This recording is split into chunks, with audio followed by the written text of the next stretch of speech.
10 আগষ্ট তাৰিখে তেওঁলোকক আমি আৰু 10,000 টকা ৰাজ্য চৰকাৰৰ পৰা আগবঢ়াম। শিৱসাগৰ আৰু চৰাইদেউ জিলাৰ দুৰ্ভগীয়া বানাক্ৰান্ত পৰিয়ালসমূহক আমি 10 আগষ্ট তাৰিখে অতিৰিক্ত আৰু 10,000 টকা আগবঢ়াম। অৰ্থাৎ মহিলা উদ্যমিতা অভিযান আত্মসহায়ক গোট লাখপতি বাইদেউ মোৰ হৃদয়ৰ অতিকে ওচৰৰ বাইদেউসকলৰ বাবেও আমি মহিলা উদ্যমিতা অভিযানৰ বাইদেউসকলৰ বাবেও আৰু আপোনালোকৰ যি চিন্তা 10,000 টকাৰ সম্পত্তি যি আপোনালোকে কৰিছিলে নষ্ট হৈ গ'ল কেনেকৈ আৰু ভৱিষ্যতে 25,000 পাব যিটো আপোনালোকৰ চিন্তা আছে তাকো মই সোনকালে দূৰ কৰিম।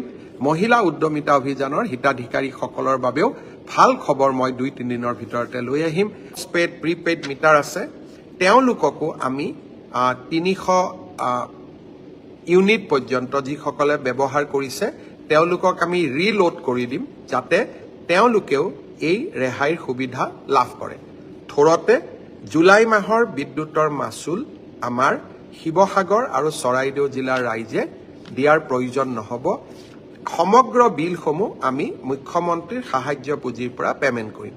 অৱশ্যে 300 ইউনিটতকৈ যিসকলে বেছিকৈ এই ইলেক্ট্ৰিচিটি কনজিউম কৰে তেওঁলোকে নিৰ্ধাৰিত নিয়মতে ইলেক্ট্ৰিচিটিৰ বিল দিব লাগিব।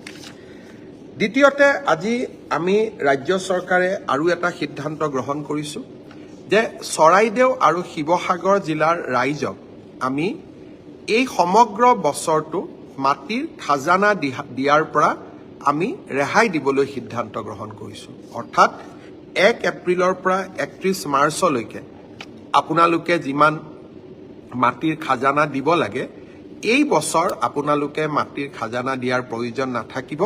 মাটিৰ খাজানা দিয়াৰ পৰাও আমি শিৱসাগৰ আৰু চৰাইদেউ জিলাৰ ৰাইজক সম্পূৰ্ণভাৱে ৰেহাই দিবলৈ আমি সিদ্ধান্ত গ্ৰহণ কৰিছোঁ।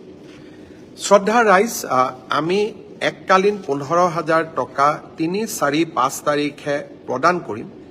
ইয়াৰ পিছতো যিসকল লোক ঘৰলৈ উভতি যাব নোৱাৰিব বা তেওঁলোকক আৰু ধনৰ প্ৰয়োজন হ'ব অহা মাহৰ 10 তাৰিখে অৰ্থাৎ 10 আগষ্ট তাৰিখে তেওঁলোকক আমি আৰু 10,000 টকা ৰাজ্য চৰকাৰৰ পৰা আগবঢ়াম। অৰ্থাৎ 3, 4, 5 তাৰিখে 15,000 টকা আমাৰ পৰিয়ালসকলে লাভ কৰিব। কিন্তু শিৱসাগৰ আৰু চৰাইদেউ জিলাৰ দুৰ্ভগীয়া বানাক্ৰান্ত পৰিয়ালসমূহক আমি 10 আগষ্ট তাৰিখে অতিৰিক্ত আৰু 10,000 টকা আগবঢ়াম। অৰ্থাৎ আমাৰ বান আক্ৰান্ত পৰিয়ালসমূহে চৰকাৰৰ পৰা যিসকল আজিও ঘৰত উভতি যাব পৰা নাই তেওঁলোকে 25,000 টকা পৰ্যন্ত লাভ কৰিব।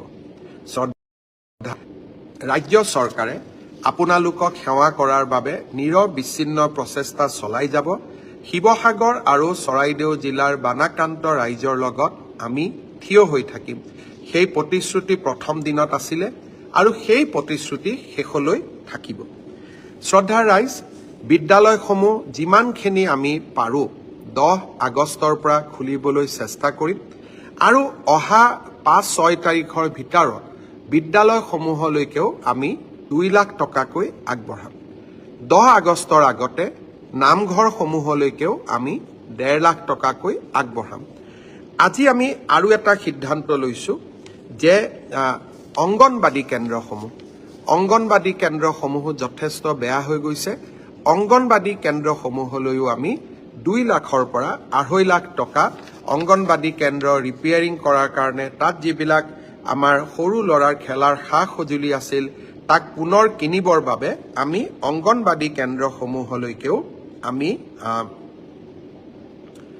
পুনৰ 2 লাখ আৰু বা 2,50,000 টকা যি ধৰণে যাৰ প্ৰয়োজন তেনেকে আমি আগবঢ়াবলৈ সিদ্ধান্ত গ্ৰহণ কৰিছোঁ।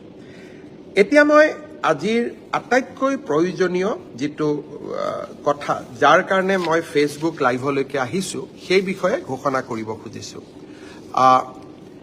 আজি মই যিহেতু অহা কালি পৰহি মই উজনি অসমত থাকিম 5 তাৰিখলৈকে নৰখি মই আজিয়েই আমাৰ ৰাজ্যৰ বীমা কোম্পানীসমূহক মোৰ কাৰ্যালয়লৈ নিমন্ত্ৰণ কৰিছিলোঁ।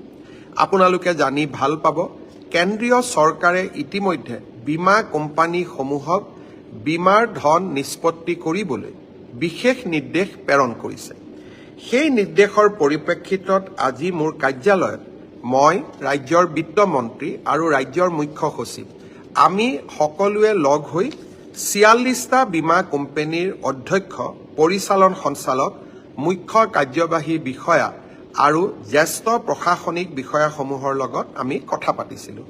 ইয়াত জীৱন বীমাও আছে, স্বাস্থ্য বীমাও আছে, মটৰ বীমাও আছে, সম্পত্তি বীমাও আছে, ব্যৱসায়িক আৰু বাণিজ্যিক বীমাৰ সৈতে জড়িত প্ৰতিষ্ঠানসমূহো আছে। এতিয়া আমি কি সিদ্ধান্ত গ্ৰহণ কৰিলোঁ? বীমাৰ আঁচনিসমূহ যাতে বা বীমাৰ ক্লেইমসমূহ, ইঞ্চুৰেঞ্চ ক্লেইমসমূহ যাতে তৎকালীনভাৱে নিষ্পত্তি কৰিব পাৰে, সেইবাবে সকলো বীমা কোম্পানীয়ে একোগৰাকী নডেল বিষয়া আৰু জিলা বিষয়া শিৱসাগৰ, চৰাইদেউ, যোৰহাট আৰু গোলাঘাট জিলাত নিযুক্তি কৰিব। সপ্তাহৰ 7 দিন আৰু 24 ঘণ্টা সক্ৰিয় হেল্পলাইনৰ তেওঁলোকে ব্যৱস্থা কৰিব। তেওঁলোকে বিশেষ হেল্প ডেস্ক স্থাপন কৰিব আৰু অগ্ৰাধিকাৰ ভিত্তিত শিৱসাগৰ, চৰাইদেউ, যোৰহাট, গোলাঘাট জিলাৰ ৰাইজৰ বান আক্ৰান্ত ৰাজ্যৰ বীমাসমূহ নিষ্পত্তি কৰিবৰ বাবে তেওঁলোকে প্ৰচেষ্টা কৰিব আৰু য'ত প্ৰয়োজন হয় ফাইনেল ক্লেইম নোহোৱালৈকে, ফাইনেল ক্লেইমৰ সিদ্ধান্ত নোহোৱালৈকে অন্তৰ্বৰ্তীকালীন ইণ্টেৰিম ক্লেইম তেওঁলোকে আমাৰ ৰাইজৰ বাবে মঞ্জুৰি কৰিব। আৰু আমি কৈছিলোঁ যে এই সময়ত ৰাইজে নথি পত্ৰ জমা দিয়াৰ ক্ষেত্ৰত বহুত অসুবিধা পৰিব। বীমা কোম্পানীসকলে মোক প্ৰতিশ্ৰুতি দিছে যে যিমান সম্ভৱ ন্যূনতম নথি পত্ৰৰ ওপৰত বীমাৰ দাবী নিষ্পত্তি কৰাৰ বাবে তেওঁলোকে প্ৰচেষ্টা কৰিব। ইয়াৰ উপৰিও আজি তেওঁলোকে মোক স্পষ্টভাৱে জনাইছে যে তেওঁলোকে এখন চিম্পল ফৰ্ম ব্যৱহাৰ কৰিব, প্ৰয়োজন হ'লে ভিডিঅ'ৰ যোগেদি তেওঁলোকে জৰীপ কৰিব আৰু মটৰ, গৃহ, দোকানদাৰ, বাণিজ্যিক সম্পত্তি, পশুধন আৰু ব্যক্তিগত দুৰ্ঘটনা বীমাৰ দাবীসমূহ অগ্ৰাধিকাৰ ভিত্তিত নিষ্পত্তি কৰিব। সম্পত্তি আৰু বাণিজ্যিক দাবীৰ ক্ষেত্ৰত নথি পত্ৰ নষ্ট হ'লে পলিচিৰ চৰ্ত অনুসৰি পূৰ্বৰ ষ্টক, বেংকৰ নথি অথবা ছেল্ফ ডিক্লেৰেশ্যনৰ ওপৰতো ইঞ্চুৰেঞ্চ ক্লেইম কৰাৰ তেওঁলোকে সুবিধা দিব। আমাৰ বান আক্ৰান্তত যিসকল মৃত্যু হৈছে তেওঁলোকৰ বাবে ডেথ চাৰ্টিফিকেট আদিৰ বাবে অপেক্ষা নকৰি চৰকাৰে দিয়া লিষ্টৰ ওপৰতে ডেথ ক্লেইমসমূহ নিষ্পত্তি কৰি দিয়াৰ বাবেও তেওঁলোকে সিদ্ধান্ত লৈছে। গৃহ বীমাৰ ক্ষেত্ৰত সৰু ক্ষতিৰ দাবীসমূহ ফটো, ভিডিঅ' পৰিদৰ্শন আৰু ছেল্ফ ডিক্লেৰেশ্যনৰ ওপৰতো দ্ৰুত নিষ্পত্তি কৰিবলৈ সিদ্ধান্ত গ্ৰহণ কৰিছে।